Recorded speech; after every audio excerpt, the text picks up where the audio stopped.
BJP ಘಟಕ ತಿರುಗೇಟನ್ನ ಕೊಟ್ಟಿದೆ. ಇತ್ತ ಕಾಂಗ್ರೆಸ್ ಮೋದಿ ಫೋಟೋ ಬಳಸಿಕೊಂಡು ಎದ್ದೇಳಿ ಪ್ರಧಾನಮಂತ್ರಿಯವರೇ ಅಂತ ಟ್ವೀಟ್ ಮಾಡಿದ್ರೆ, ಪ್ರಧಾನಿಯ ಗಾರ್ಡನ್ ಇದ್ರೆ ಕರ್ನಾಟಕದ ಅಭಿವೃದ್ಧಿಗೆ ತೊಂದರೆ ಆಗ್ತಾ ಇದೆ, ಮೋದಿ ಮಂತ್ರ ಅಷ್ಟೇ ಕಡೆಗಣಿಸಿ ನಿರ್ಲಕ್ಷಿಸಿ ನಿದ್ರಿಸಿ ಅಂತ ಟ್ವೀಟ್ ಮಾಡಿದ್ರೆ, ಇದಕ್ಕೆ ಸಿದ್ದರಾಮಯ್ಯನವರ ಟ್ವೀಟ್ಗೆ ಬಿಜೆಪಿನೂ ಕೂಡ ಕೌಂಟರ್ ಕೊಟ್ಟಿದೆ. ರಾಜ್ಯ ಬಿಜೆಪಿ ಘಟಕವೂ ಕೂಡ ಟಾಂಗ್ ಕೊಟ್ಟಿರುವಂತದ್ದು. ಎಡಿಟಿಂಗ್ ಮಾಸ್ಟರ್ ಅಂತ ಸಿಎಂ ಸಿದ್ದುಗೆ ಬಿಜೆಪಿ ಗುದ್ದು ಕೊಟ್ಟಿದೆ.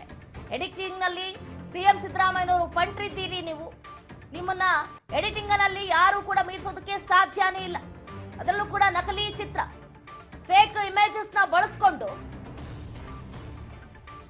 ಕೆಪಿಸಿಸಿ ಅಂತ ಟ್ವೀಟ್ ಮಾಡ್ತಾ ಇದ್ದೀರಾ.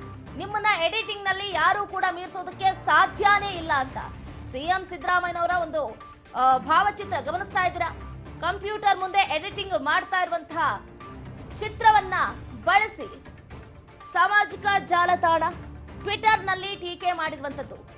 ಒಂದು ಕಡೆ ಪ್ರಧಾನಿಯವರ ಗಾರ್ಡನ್ ಇದ್ರೆ ಕರ್ನಾಟಕದ ಅಭಿವೃದ್ಧಿಗೆ ಬಹಳ ತೊಂದರೆ ಕೊಡ್ತಾ ಇದೆ ಅಂತ ಸಿದ್ದರಾಮಯ್ಯ ಸರ್ಕಾರ ಟೀಕೆ ಮಾಡಿದ್ರೆ, ಸಿದ್ದರಾಮಯ್ಯನವರು ಎಡಿಟಿಂಗ್ ಮಾಡೋದ್ರಲ್ಲಿ ಬಹಳ ಪಂಟ್ರಿದ್ದೀರಿ, ನಿಮ್ಮನ್ನ ಯಾರೊಬ್ರು ಕೂಡ ಈ ಗ್ರಾಫಿಕ್ಸ್ ಡಿಸೈನ್ಸ್ ಅಲ್ಲಿ ಹಾಗೆ ಎಡಿಟಿಂಗ್ ನಲ್ಲಿ ಯಾರೊಬ್ರು ಕೂಡ ಮೀರಿಸೋದಕ್ಕೆ ಸಾಧ್ಯನೇ ಇಲ್ಲ ಅಂತ ಬಿಜೆಪಿಯು ಕೂಡ ಕೌಂಟರ್ ಅನ್ನ ಕೊಟ್ಟಿರುವಂತದ್ದು. ಒಟ್ಟಾರೆಯಾಗಿ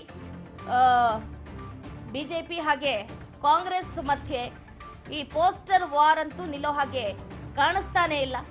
ಇವಾಗ ಪ್ರಧಾನಿಯವರು ಬಂದ್ರು, ಮೊನ್ನೆ ಸಿದ್ದರಾಮಯ್ಯ ಹಾಗೆ ಡಿಸಿಎಂ ಡಿಕೆ ಶಿವಕುಮಾರ್ ಇಬ್ರು ಕೂಡ ಬಂದ್ರು.